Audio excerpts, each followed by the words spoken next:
3, 4, whatever. Go. 5, 6, 7, 8.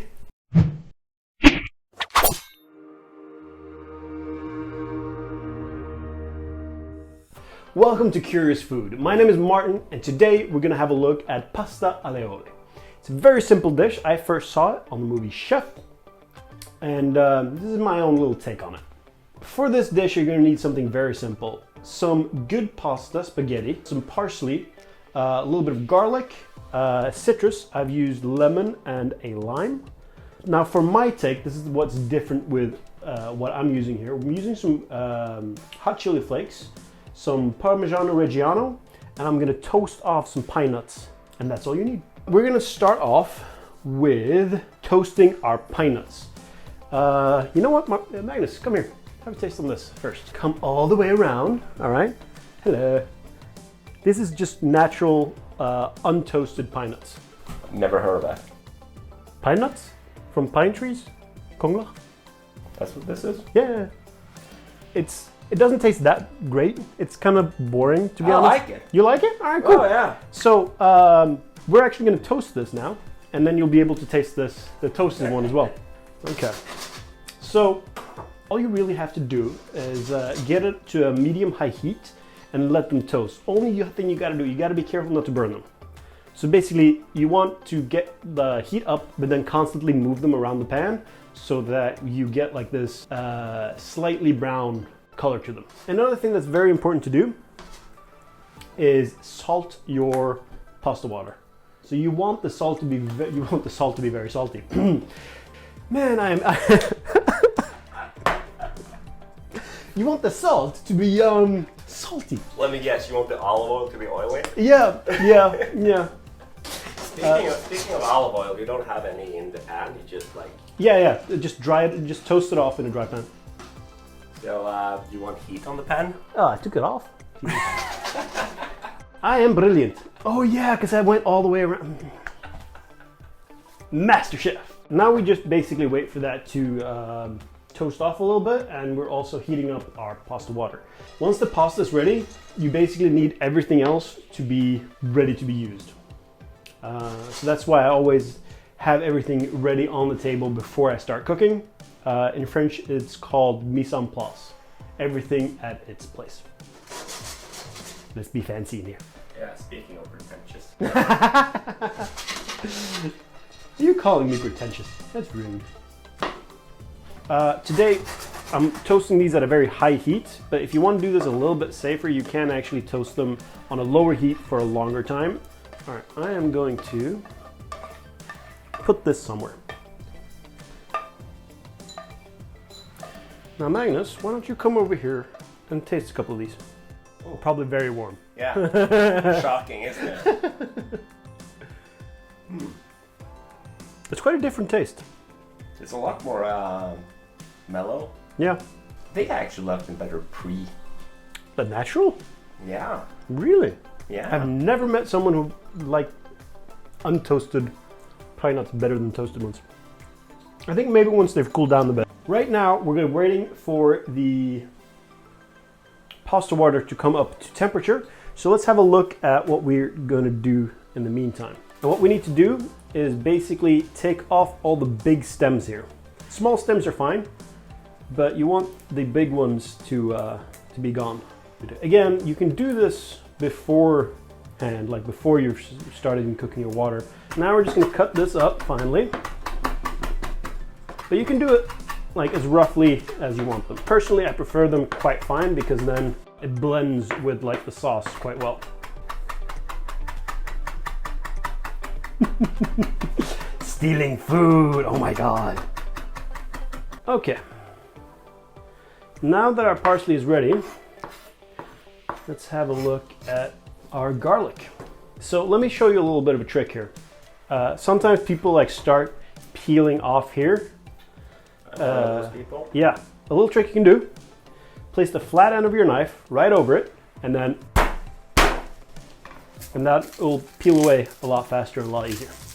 Now that we finally got all of our garlic peeled here, let me get a little bit of this garbage away. What we want to do is take our garlic All right, and we want to slice them up as thinly as possible.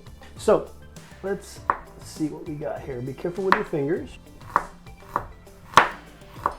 This might seem like a very large amount of garlic. However, they're gonna have a very mellow taste as we're going to basically bathe them in olive oil.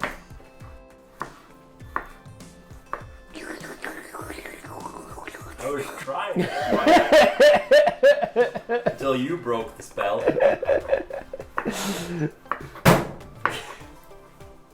Anything to piss you off. I really should get paid more for this. You don't get paid anything for this.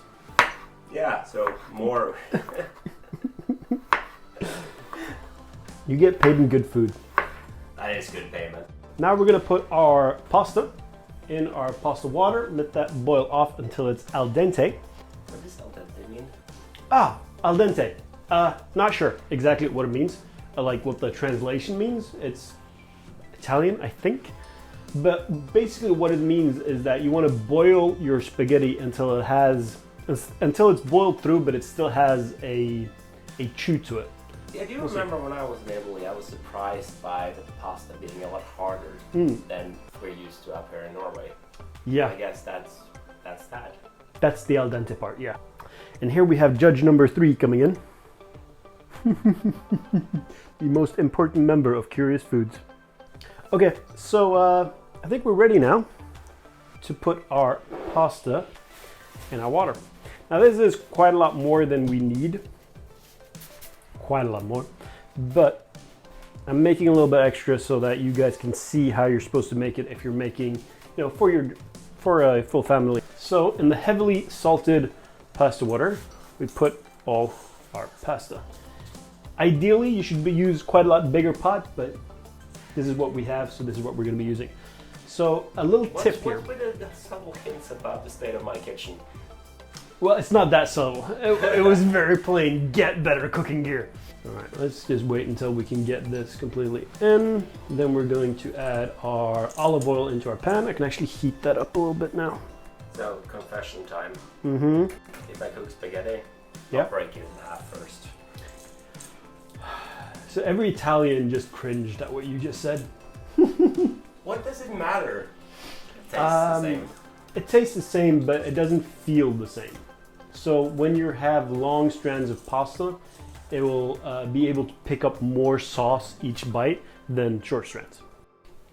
When you're cooking your pasta, make sure to just stir it around a little bit while it's cooking, so because then there's a less chance of it sticking to each other. While this is now cooking, we're going to start cooking our garlic in our pan. So exactly how much you'll need, I don't know, just until you have about half a pinky hair of olive oil in the pan. You want basically your garlic to bathe in this olive oil. Put it on about medium heat. Half a pinky. I'm going to remember to put that in. So about half an inch, centimeter. Actually, this is not a centimeter. About a cup. 200 milliliters. Basically, this is the basis of your sauce. So the more people you're going to serve this with, the more olive oil you're going to need. So all of our garlic that we've cut up, just put it into the pan.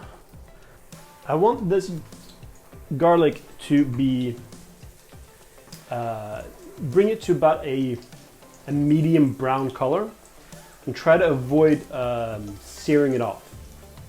I think I actually got a whole piece here. Good job. Oh, this is gonna hurt. Ow. Safety second. Mm-hmm. Safety second, yeah. Food first, safety second. All right.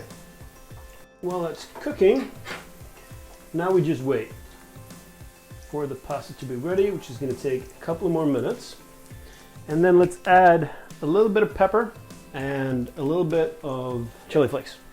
Just a small pinch. So simple and so beautiful. Okay, so now our pasta is almost cooked. This is when I want to take a cup and then reserve some of this pasta water for later. We're gonna use this to add to our sauce. Okay. Now, add our pasta water.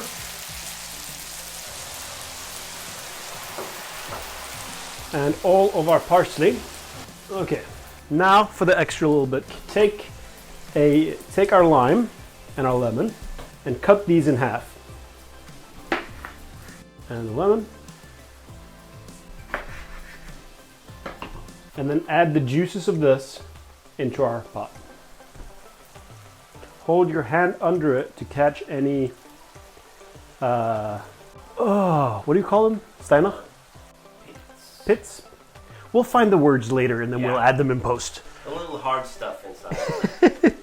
All right, that's our lemon and then our lime. It's traditional with just the lemon, but I actually prefer it with both lemon and lime in this. And then stir it vigorously. Get a big swirl, because then that actually gives you a little bit of height to the dish. It makes it look quite delicious. There you go. And then finish it off with a little bit of Parmigiano Reggiano and a couple of pine nuts. And that is it. Pasta alle oli. My take on it was adding a little bit of Parmesan and a little bit of roasted pine nuts. I would caution against adding bacon or anything too much to this dish. Making it simple is what makes it so great. Try it at home, see what you like, and enjoy.